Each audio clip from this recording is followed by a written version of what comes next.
Всем привет! С вами Анна Боне. И сейчас я вам покажу, почему одни люди богатеют и становятся все богаче и богаче, а другие в это время нет. Может быть, даже беднеют и становятся все беднее и беднее. Итак, секрет вот в чем. Смотрите, представьте, что есть человек, два человека, давайте возьмем, один и второй. У них одинаковый носик, у одного и у второго, одинаковые глазки, у одного и второго, одинаковый ротик, только немножко разное состояние. Одинаковые волосики рисуем одному и второму. Совершенно два одинаковых человека, и совершенно одинаковое тело, ножки одинаковые, у одного и у второго, одинаковые полностью, тело, ручки одинаковые, плечики, вот такие рубашечки. Все вроде бы со стороны выглядит как совсем одинаковое. Тело одинаковое, что же тогда отличается? Еще ножки не нарисовали, такие лапки нарисуем, ботиночки. Одинаковые полностью два человека. Со стороны все вроде бы совершенно одинаковое. Но вот что получается. Разные, знаете, что у них? У них разные мысли в голове. И вот что получается, что у этого все время денежки появляются, мешочек такой нарисую, денежки. Такие тут якоринцы напишу. А у этого все время почему-то непонятно, как это связано с мышлением, и почему-то их нет. Все очень просто, смотрите. А даже еще что интересное, что у них одинаковая мечта. Мечта одинаковая. Мечта одинаковая. Этот, например, хочет иметь дом, например. Прям нарисуем им домик, что мечта у него иметь дом, и у этого точно такая же мечта иметь дом. Даже дома, может быть, одинаковые. А теперь смотрите, а в чем же тогда разница, почему этот все имеет, у него везде все случается, а этот, наоборот, имеет только много вопросов, и нигде, и везде минусы, и ничего не происходит. И такой очень важный, интересный момент. Смотрите, один из них приходит к мечте, а другой не приходит к мечте, а всегда находится на пути к ней. Хотя они оба имеют совершенно одинаковую мечту. В чем, собственно, разница. Значит, этот человек мечтает и думает так: я приду к мечте вообще в любом раскладе, в любом случае, в любой ситуации, можно сказать, по-любому, в общем, в любом случае. Восклицательные знаки. Я приду к мечте. Значит, этот так думает. А что думает этот? А этот думает: ой, мечты только и остаются мечтами. До мечты мне далеко. Видите что? Тот, который думает, я приду к мечте по-любому, в любом случае, он действует, и он создает себе план, движется, идет, что-то делает и получает. А тот же, который думает обратное, второй, он думает о том, что, ой, мечты остаются в мечтах, зачем мне действовать? Он отказывается совершенно от действий. Он как будто бы плывет по течению, он как будто бы поддается каким-то импульсам внешнего, и он зависает. А теперь давайте посмотрим такой момент. Этот думает: так, загадаю я, замечтаю я самую лучшую машину. Вот так. А этот что думает? Ой, нужно выбрать самую экономичную. Например, самую, даже, наверное, дешевую, экономичную. Видите? Разница в чем? Первый человек прописывает себе все наперед, и что только можно придумать для себя самое лучшее. А вот второй человек, он рассчитывает только лишь на то, что есть.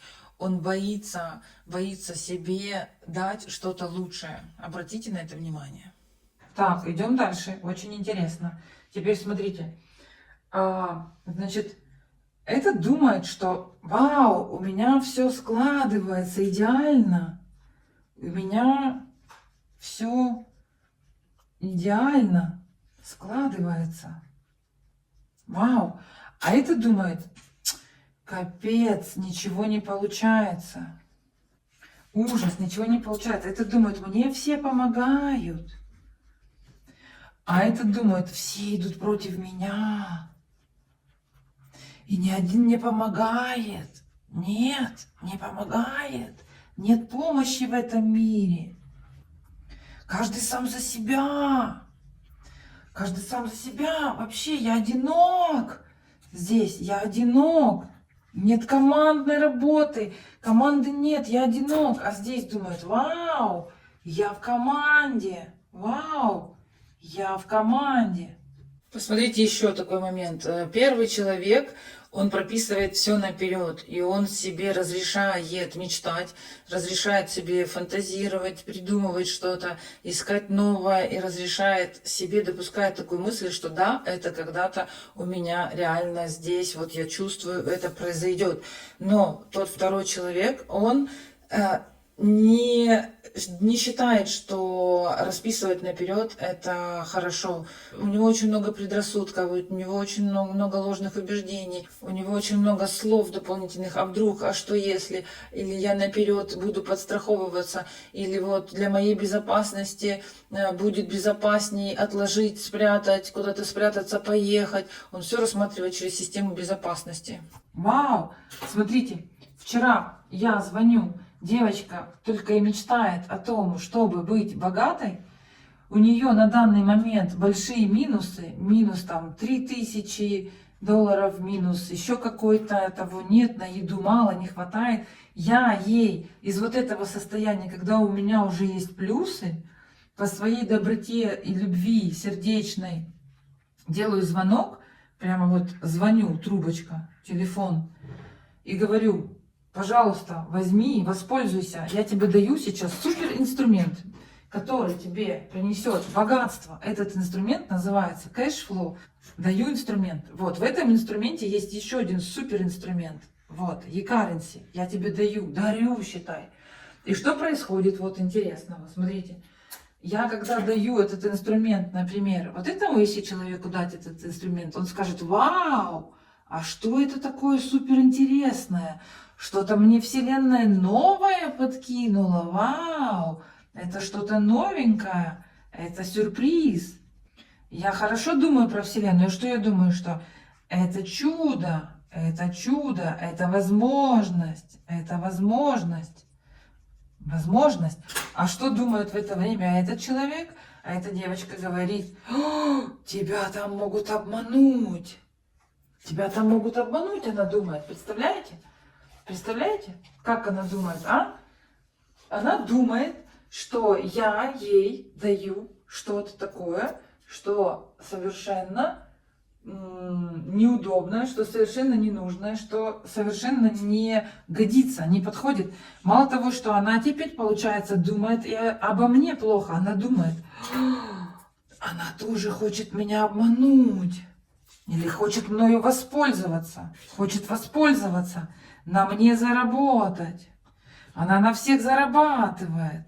В то время как этот человек думает: а ну-ка, дам шанс. Я получаю, поделюсь информацией, поделюсь удочкой, по сути, инструментом, удочкой, инструментом, знаете, как огоньком, чем угодно, лампочкой, которую мы уже все придумали, лампочка, вот, поделюсь этой лампочкой, понимаете? Думает: поделюсь-ка я. А этот человек говорит: ты что? Когда делишься с ним, он говорит: да, отдает ненужное, нерабочее, поломанное. Видите, разница всего лишь ведь в мышлении, понимаете? Вот в этом мышлении, в отношении. И что бы ты ни сделал, когда я ей позвонила и говорю: милая моя, я тебе даю супер инструмент. Понимаете, даже если я ей сейчас подарю 1000 евро, представьте, какая возможность. Другой будет мечтать об этих 1000 евро с инструментом. Я ей, если буду давать эти 1000 евро, вот прямо сейчас скажу: это супер инструмент, но ее страхи в голове, представляете, как ей мешают? Что она подумает, она скажет: затаскивает меня, затаскивает, ей что-то от меня нужно, понимаете? Кошмар, она подумает, еще что-то, хотят и мною воспользоваться. Вот у меня еще один такой случай, что мне, этот думает как, мне всегда везет, вот этот всегда думает, и я везде успеваю, везде. И даже там, где меня нет, там все за меня. За меня. Там все будет за меня. Тут вообще, по сути, вот этот человек, он думает вот так, значит, что вот его мысль основная, что Вселенная за меня. За меня и всегда со мной. И всегда мне дает нужных людей, и всегда мне помогает. А этот, по сути, человек думает вообще, что, ну, знаешь, там, кто такая вообще Вселенная? Ее нет. Ее нет. Или что он думает? Да она про меня забыла давно. Или что он думает? Да Вселенная меня не касается. Кто такой Бог? Это какое-то старье. Это вообще о чем? Этого вообще нет. Удачи нет. Положиться нужно только на себя. Положиться на другого нельзя вообще. Друг это только для того, чтобы бла-бла-бла. Вообще поболтать и все, и больше ни о чем. Бла-бла-бла, и помощи никакой нет. Вот смотрите, вот эта фраза «помощи никакой нет». Все, помощи никакой нет. Эта фраза не дает возможность человеку принять от меня вот эту даже помощь. А если он даже и примет от меня этот подарок, то он в итоге, его ложные убеждения, вот эти все равно приведут к тому, что все разрушается, потому что он так в этом уверен. Вот он уверен, что все не так, все не работает, вот. Меня хотят обмануть, вот. Вот. Все обманщики, вот. Все обманщики. И еще самое такое неприятное и самое отличительное, как он еще, вот я их так вот отделю, вот так раз, поотделяю, как еще этот человек думает, понимаете? Вот, как он еще думает. Он еще думает, что все системы, например, системы любые, образования, системы воспитания, системы финансов, все государства, государственные системы. Он тоже думает, что все государства именно так устроены, что они хотят любыми способами всех уничтожить, разрушить и каким-то образом, в общем, всем навредить. Вот самое это страшное, что любые объединения и системы, так и напишу, системы страшны, прямо вот они бесят, раздражают, они прямо считаются опасными, что все системы разрушают, так и напишу. Разрушают. А этот человек, вот этот человечек, вот что он думает. А он думает, что все системы и все организации, просто вот все системы, системы планет, системы людей, системы образования, системы медицины, финансовые системы, они созидают. Созидают. Они созидают и всегда идут как новаторы, как инновационные системы на обязательный рост, подъем и улучшение. Все вверх, все вверх. А здесь всегда есть ложное убеждение. Ой, у меня не получится. Ой, а я не могу быть лучшей. Ой, ко мне вот сюда все к нему только идут, а от меня вдруг что-то скрывают. Или если я вот не пришла на какую-то встречу, а вдруг это вообще, значит, что-то потеряла. А вдруг, значит, есть конкуренция, я не буду лучшей. Вот, если без меня что-то делать, я вот здесь я буду, значит, хуже, меня кто-то будет ругать. Вот, видите? И вот что еще этот человек думает про изобилие? Этот человек думает, что вау, Вселенная, и, конечно, изобильна. Денег на всех хватает, их очень много, они везде есть, e-currency, понимаете, они везде есть, и везде есть возможности. А что этот человек думает? А этот человек думает, что нет денег ни у кого, денег ни у кого. Знаете, часто говорю, подружке своей говорю одной, слушай, позвони, пожалуйста, и своей подруге пригласи ее вот сюда, предложи ей такой вариант, скажи, что этот инструмент дает чудеса. Она говорит, ты что, у нее же денег нет. Но вот почему мы так плохо думаем о людях и думаем, что у них нет денег? А потом оказывается, что у нее есть деньги, просто мы не рассказали хорошо, либо мы плохо о них думаем. Понимаете, здесь эта сторона думает, что все люди богатые, все изобильны, и у всех есть всегда возможности, всегда есть возможность прийти даже там к миллиону, например, к миллиону. Все так думаем. А здесь, например, думаем, что нет, Ни к чему никто не может прийти, что это просто отдельные люди сообщества приходят, а все остальные обычные якобы люди не приходят. Так вот, инструмент кэшфлоу, он был создан для обычных совершенно людей. Для того, чтобы обычные люди взяли им, воспользовались и пришли к своему миллиону, и пришли к своему достатку, либо вот к своей 1000. Пришли к тем своим результатам, к своей мечте. Мечтаешь же дом, приди к нему. Так вот, что получается, когда я звоню, даю этот инструмент, она говорит: ой, там опасно, я туда не пойду. Хотя здесь мы все уже с вами находимся, и мы уже здесь это берем, эти плоды получаем. И говорим: смотри, я же это делаю, вот тебе пример, я это получаю. Бери и повторяй, бери и делай. Еще самое интересное, что я говорю: бери, делай и рассказывай другим. А она мне говорит: ой, нет, я не буду рассказывать другим. Я говорю: почему? Ну это страшно, это же ответственность нужно на себя брать. Конечно, на себя нужно взять, знаешь, какую ответственность? Стать богатым. Стать богатым, на себя нужно взять ответственность. Понимаешь? И счастливым нужно взять на себя такую ответственность. Стать этим всем нужно. А как им стать? А это радоваться, это брать и использовать. Брать инструменты новые, которые дают. И слова, которые уже опытные люди тебе дают, которые уже пришли к этому достатку, их брать, доверять нужно, научиться, на секундочку, своим подругам, людям вообще-то в этом мире, которые являются примером. О них хорошо думать нужно начать, на секундочку. Подумать нужно о Вселенной, поменять нужно представление о Вселенной. Понять, что вообще во Вселенной денег очень много. И не берешь их, ты не берешь, а не Вселенная не дает. Вселенная все время пытается дать, все время пытается хоть через кого-то дать, через прохожего, через родственника, через всех, через подругу, а ты их не берешь.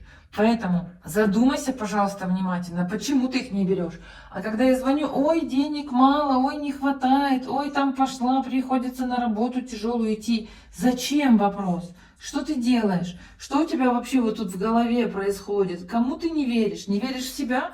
Так значит, пожалуйста, займись этим вопросом. Нужно и в себя поверить, и в другого человека поверить, и в инструмент поверить. Не то чтобы поверить, для тебя 12 лет это разве не пример, не является примером, что люди 12 лет здесь получают.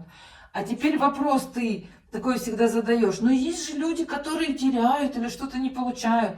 Ты наверняка уже понимаешь, почему теряют, потому что у них вот эти вот здесь не те мысли стоят. Вот здесь, потому что они все время думают: не, ну я куда ни зайду, везде обязательно потеряю. Вот так думают. Не думают, что вот так, куда бы я ни зашла, везде будет прибыль. Нет такой мысли. Так почему ее нет? Задай себе вопрос, почему вот эти у тебя мысли? Выпиши их все наконец-то на листочек. Знай о том, какие у тебя ложные убеждения это называются. О чем ты там тихонечко в себе думаешь и молчишь, не признаешься даже самому себе. Выпиши их, узнай хотя бы их все в лицо. Знаешь, что ты не доверяешь близкому, узнай, ничего, ладно, мне не говори, ладно, никому не говори, но ты их хотя бы выпиши и хотя бы для себя такую галочку поставь. Ой, елки-палки, точно, я ведь все время думаю, что куда я ни зайду, везде потеряю. Откуда это у меня? Ну, вот так мне в детстве говорили родители, что ой, ты потеряшка, или ой, ты вечно все не туда заходишь, или ты вечно плохо обо всем думаешь, или ты вечно теряешь. Понимаете? Так разберитесь. Детство отдельно, а вообще взрослая жизнь отдельно. Потому что вот этот человек, вот эта сторона, это называется взрослость. Это называется взрослая жизнь уже. Все. Взрослый. Позиция такая, взрослый. А это называется, вот это называется инфантильный. Все, инфант. Инфантильный. Это детскость. Это вот как раз... Кто здесь берет ответственность? Вот этот берет человек ответственность. За что он берет ответственность? За себя, не за кого, только за себя, только за свою жизнь, только за себя, чтобы себя вообще-то сделать счастливым. Он берет ответственность только лишь за себя и является примером, а все остальные идут за ним. На такого человека приятно смотреть, и за таким человеком хочется идти. А этот человек чем занимается? Этот человек не за себя не берет ответственность, а пытается взять за других ответственность. Не нужно ни за кого брать ответственность, не нужно. Нужно за себя, нужно себе в голове вот эти мысли, прежде всего, вот они, поменять мысли. Не надо менять человека, у нас такой же нос будет, такой же, глаза такие же будут, все так же у нас остается. У нас просто мысли поменяются, и появится немножко легче все, улыбочка появится. Мысли, восприятие Вселенной. Если ты скажешь, ой, а у меня такая жизнь тяжелая была, что, в общем, я не могу доверять Вселенной и людям. Ты думаешь, у этого другая жизнь была? Ты думаешь, да, все родились вот такие раз, с миллионом под подушкой, да? Ты так думаешь? И сразу все родились вот такие прямо бессмертными вообще. Все пальчики, ручки, ножки, никто никогда там не падал. Ты так думаешь? Это ты ошибаешься. Все падали. Просто этот человек встает и идет. Встает и идет. Вот вам помните, сейчас даже пример приведу. Трамп, когда проиграл на прошлых выборах, он все равно сказал, это для меня только начало. Вот смотрите, даже такая, казалось бы, знаете, ситуация вообще проигрышная, но он ее воспринял только началом пути. И он сказал, что я все равно к этому приду. Дело в настрое, настроиться нужно. Так вот, кэшфлоу — это суперинструмент, который дает возможность человеку перейти на новый уровень мышления. Вот этот уровень мышления, это уровень мышления инвестора. Этот уровень мышления бедного человека. Он будет либо оставаться на том же месте, именно на финансовом, и на развитие, кстати, месте тоже. Вот, а этот человек будет всегда развиваться. И что вот в этом случае мы делаем, когда человек развивается? Знаете что? Мы свои потоки ежедневно увеличиваем. Если я сегодня открывала на 50, то завтра я поток открою на 100. Если я открываю уже на 100, то потом я уже на следующий день открываю на 500. Я все время создаю себе такой маленький рост, маленький рост. Если я сейчас доверяла, только, например, разобралась там с одними видами потоков, то сейчас я уже открыла и на той платформе, и на той, и на той. Я создаю постоянный себе маленький рост. Это мне этот рост идет. Вот, друзья, я уверена в том, что я сейчас вам таким образом подсказываю, помогаю и тоже направляю, и сама себя тоже стимулирую, сама в себе тоже замечаю некоторые еще тут фразы, может быть, какие-то, вот видите, если они у меня проскакивают, то я с ними вот так выбираю, например, раз, и работаю с ними, вот, и трансформирую в какую, вот в эту фразу, беру листочек такой и выписываю, вот так, пишу здесь фразы, которые, например, меня все еще пугают, а потом беру и пишу фразу, а как это вообще должно быть?